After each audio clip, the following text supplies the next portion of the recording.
Assalamualaikum warahmatullahi wabarakatuh. Selamat pagi anak-anak. Bagaimana kabarnya hari ini? Masih tetap semangat ya? Hari ini kita bertemu lagi untuk belajar bersama-sama pada materi tema 1, subtema 1, dan pembelajaran yang keempat. Sebelum kita memulai pembelajaran, mari kita sama-sama tarik nafas terlebih dahulu, kemudian dihembuskan kembali ya. Bu Meza pandu, kemudian anak-anak mengikuti.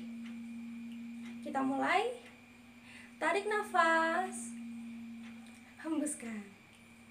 Sekali lagi, tarik nafas, hembuskan. Segar bukan? Nah, salah satu nikmat yang kita rasakan sampai dengan hari ini yaitu adalah bernafas. Karena itu kita harus selalu bersyukur kepada Allah Subhanahu wa Ta'ala karena telah memberikan nikmat kepada kita. Ketika kita bernafas, kita menghirup oksigen dari udara ke dalam tubuh kita. Lalu kita mengeluarkan karbon dioksida kembali ke udara. Begitupun seterusnya. Lalu kalau kita menghirup oksigen terus-menerus, apakah oksigen ini akan habis? Tentu tidak, anak-anak. Allah Subhanahu wa Ta'ala telah mengatur sedemikian hebatnya sehingga oksigen tidak akan habis di bumi kita ini. Lalu bagaimana caranya? Mari kita sama-sama perhatikan gambar berikut ini. Pada gambar, oksigen dilambangkan dengan O2, sedangkan karbon dioksida dilambangkan dengan CO2. Nah, dari sini kita bisa mengetahui bahwa pohon atau tumbuhan mengeluarkan oksigen yang dibutuhkan oleh manusia dan hewan. Sedangkan karbon dioksida yang kita keluarkan dan tidak dibutuhkan oleh tubuh akan digunakan oleh tumbuhan untuk melakukan fotosintesis. Bayangkan kalau semua makhluk hidup di bumi ini menghirup oksigen. Wah, bisa rebutan ya. Dari sini kita bisa tahu ya bahwa salah satu manfaat dari tumbuhan yaitu sebagai penghasil oksigen untuk kita bernafas. Coba sekarang diingat-ingat kembali apa saja sih manfaat dari tumbuhan yang telah kita pelajari pada pembelajaran yang pertama. Tidak hanya menghasilkan oksigen, tumbuhan juga berkembang biak untuk melestarikan jenisnya. Karena itu kita harus melestarikan tumbuhan. Bagaimana caranya? Bisa dimulai dengan membiasakan hal kecil seperti menyiram tanaman dan juga memberinya pupuk. Anak-anak tahu tidak? Ternyata memelihara kelangsungan hidup tumbuhan merupakan salah satu pengamalan nilai-nilai dari Pancasila. Merawat tumbuhan sudah menjadi kewajiban kita, karena tumbuhan sahabat kita.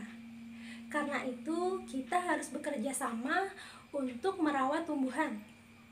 Kerjasama yang kita lakukan untuk melestarikan tumbuhan ini merupakan salah satu pengamalan nilai-nilai dari Pancasila. Coba tebak, pengamalan dari sila yang keberapa? Yap, benar sekali. Kerjasama yang kita lakukan untuk merawat tumbuhan merupakan salah satu contoh penerapan dari nilai-nilai Pancasila pada sila yang ketiga. Yang berbunyi,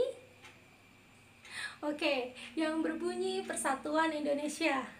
Masih ingat kan isi dari kelima sila Pancasila? Contoh lain dari penerapan sila Pancasila yang ketiga, yaitu yang pertama adalah cinta tanah air. Cinta tanah air ini bisa dilakukan dengan mencintai produk dalam negeri. Jangan bangga kalau anak-anak banyak memakai produk dari luar negeri. Harusnya anak-anak lebih bangga apabila kita menggunakan produk dari negara kita sendiri.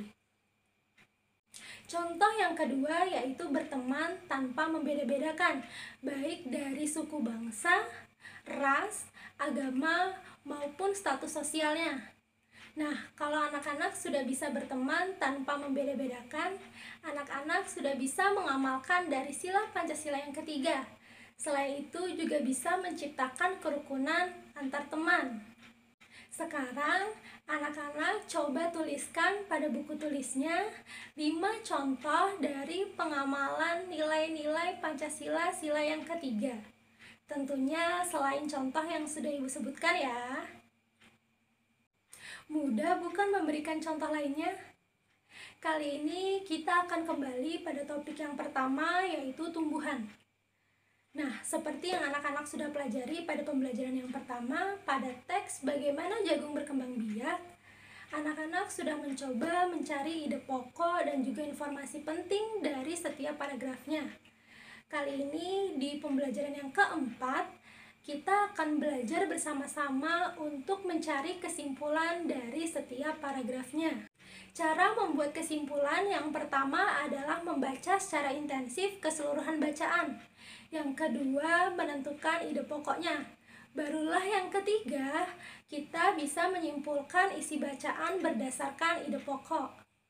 Sebelum berlatih membuat kesimpulan, anak-anak harus tahu bagaimana cara membuat kesimpulan yang baik. Kesimpulan yang baik yang pertama harus berisikan pesan yang ingin disampaikan oleh penulis kepada pembaca. Yang kedua yaitu harus berisikan intisari dari setiap bacaannya. Dan yang ketiga, kesimpulan harus dibuat dari khusus ke umum. Yang keempat, kesimpulan dibuat menggunakan kosakata yang baku. Dan yang kelima, kesimpulan dibuat menggunakan bahasa sendiri.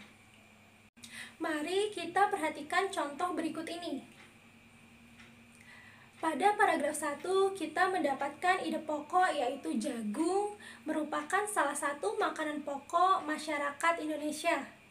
Jadi kita bisa membuat kesimpulannya yaitu jagung sangat penting di Indonesia. Mudah bukan membuat kesimpulannya? Kalau begitu, sampai di sini pembahasan materi pada tema 1, subtema 1, dan pembelajaran yang keempat. Ibu harap anak-anak bisa memahami materinya dengan jelas. Pesan Ibu selalu jaga kesehatan ya. Jangan lupa untuk stay safe, stay clean, and stay healthy. Kita bertemu pada pertemuan yang selanjutnya. Wassalamualaikum warahmatullahi wabarakatuh.